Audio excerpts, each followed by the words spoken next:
So, I know I promised you a theory video today. I actually forgot if yesterday I was supposed to post it or not. So, you may have seen this video. And I'm actually going to watch it. Hello, my name is Milk Somebody Milky Spark, and welcome to Bioshock Fan Club. Hello, I'm back, everybody. Alright, so this, hello. Yeah, please watch the video. So this might seem like a copy. I mean, technically it's not a copy at all, actually, because,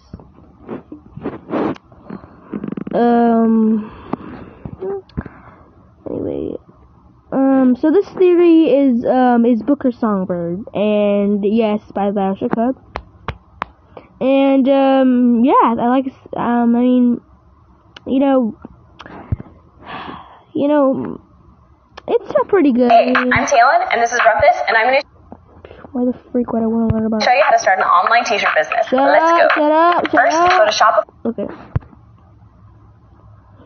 Of things and Okay. I'm gonna be pausing this video so I can give you some of my opinion. I'm also gonna be doing a extra theory about Little Nightmares. I don't think I've talked about that yet. So yes, I'm gonna play some clips. I would like to go remember, but I don't have enough money. a little bit since I've actually brought you guys a formal video. This one though is what is this fan theory, you might ask? Well, you can probably tell by the title, or the thumbnail, or even the description for that matter. We're going to be talking about the possibility that Songbird ends up being Booker DeWitt. Now, I personally don't think he's Booker. I personally don't think that Booker is Songbird because, I mean, it does sound crazy, but then again, it doesn't seem possible, you know? well, if you guys don't want spoilers for Bioshock Infinite or Burial at Sea Episode 1 and 2, feel free to click off the video now, go play it, and then come back and watch this. So without further ado, let's hop into the evidence supporting and disputing it. So, I'm going to give you guys a little context about everything going into this fan theory. All the sources will be linked in the description if you guys want to go check all of the research out for yourself as well. So, the design. A voxophone recording along with blueprints found at Fink Factory in Burial at Sea Episode 2 show that Songbird was created by Fink Industries. As with most of Fink's technology, it was based on designs discovered through a tear. The blueprints were described as which was technically copied by Fink, because Fink copied Sue Chong's. The name is so hard to pronounce. He copied Sue Chong's Big Daddy and made his own version, which was the Songbird, obviously. And yeah. So what's kind of ironic is that it can't actually go in the water. Yeah. showing a merger of a machine and man. That was the lesser of man, yet the greater of both parties. In reality, Fink managed to gain the design blueprints for the Big Daddy, collaborating with Yi Su-chong of Rapture. Experiments were made to create the beast. At first, multiple experiments were done with animals such as gorillas and dogs to create a successful psychological pair bond with Elizabeth.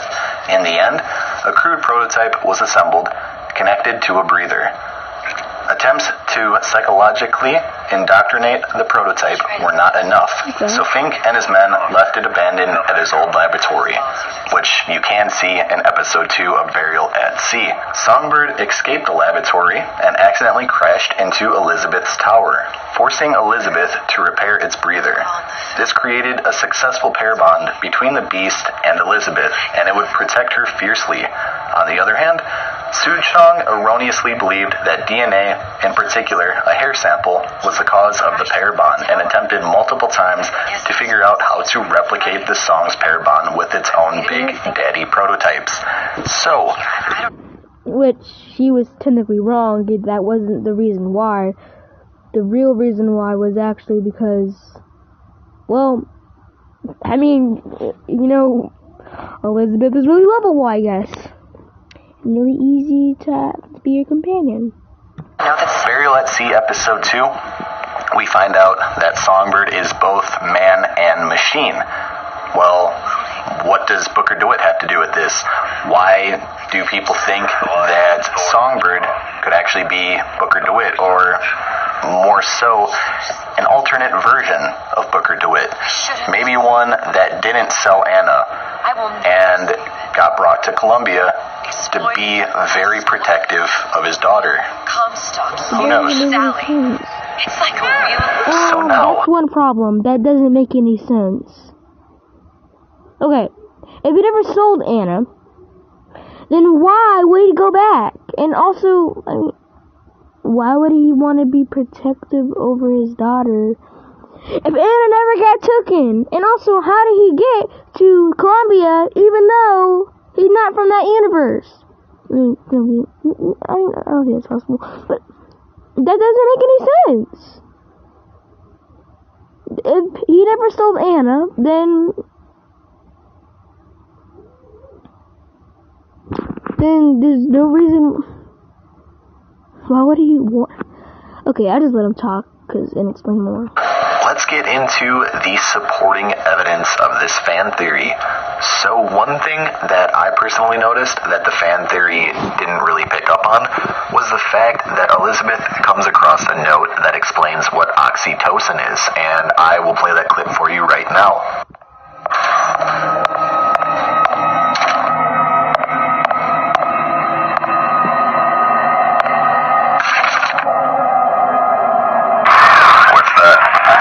Skeletal formula for oxytocin. That's the chemical that bonds mothers to children, women to men. Songbirds to little girls. Apparently not. Fink dismissed it as an unsuitable vector. Interesting, actually. So this audio cue both shows evidence and it also rejects evidence as well. So in this universe, oxytocin, which Elizabeth explains, bonds women to men, mothers and fathers to children, etc.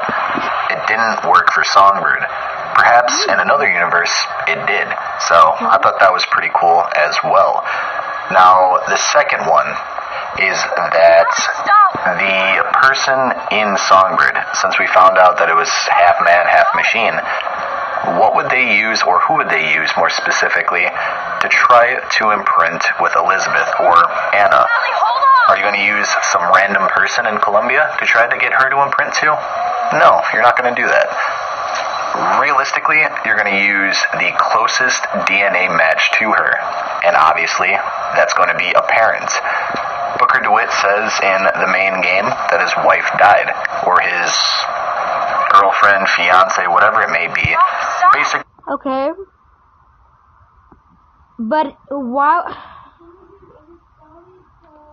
He doesn't. Let me get this straight. If he said that Booker never ever sells Anna, and she never becomes Elizabeth, why in the frick would he need to go to Columbia? There's just no reason. I mean, if you think about it, the only way else is that if, like, Comstock kidnapped Booker and took his child that way. I mean, that could be it, but, I mean, the Bioshock Hub person never really says that. So, it doesn't make sense to me. And I still think that Booker is not Songbird. But let's watch the rest of this video. Anna's mother died. So, that kind of leaves one person left, and that's Booker. So, take that with a grain of salt, and take that how you will. So, let's hop in to probably the most compelling evidence. So, sit back. This one's going to be a doozy. Originally, when I was playing Infinite, I didn't look at this, and I didn't really analyze it, because I was too engrossed with the story that was Bioshock Infinite. Okay. So, we're going to be looking at the 3 character deaths of Booker, Comstock, and Songbird, and what the correlation correlation is between all three. So, we look at Comstock. Booker drowned him in somewhat of a bird bath or something of the sort. I don't exactly know what to call it, but I'm pretty sure it was a bird bath that he was using as kind of a sink or a hand wash station or something of the sort. We look at Booker. He was drowned in the river where originally he was going to be baptized and turn into Zachary Comstock. Then we look at Songbird at the end of BioShock Infinite. Although, I don't think he would take the baptism. Because,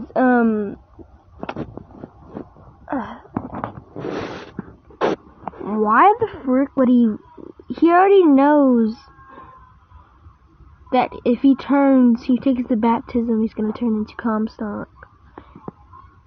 So, what if, in another universe, he didn't get drowned, but he didn't get baptized? He just went with Elizabeth. What would have happened? What would have happened? Would they have gone to Paris and lived happily ever after? I mean, that's what I think. I don't know. But that's not part of the Booker and Songbird theory, so let's go on. He was drowned by Elizabeth in the ocean outside of Rapture. So, what is the correlation of all three of these character deaths? Well, first, they all had to do with water. Like I said, Comstock, drowned. Booker, drowned. Songbird, drowned. What's the second correlation? Well, technically he didn't drown. The pressure of the water destroyed his suit, drowning him. Okay, maybe he did drown. Elizabeth had something to do with all three deaths. Comstock was holding on to Elizabeth's hand as he was being drowned by Booker. Elizabeth was the one that ended up drowning Booker in the river. Okay. And then Elizabeth was the one that opened the tear to Rapture and had Songbird stuck in the ocean outside of Rapture. I know. Crazy, right? It just absolutely blows my mind, the fact that Elizabeth had something to do with all three deaths, and all three character deaths had something to do with drowning. That just completely blew my mind when I read this fan theory, so I really don't know what to think about it. I'm not sitting here saying that Songbird is Booker DeWitt.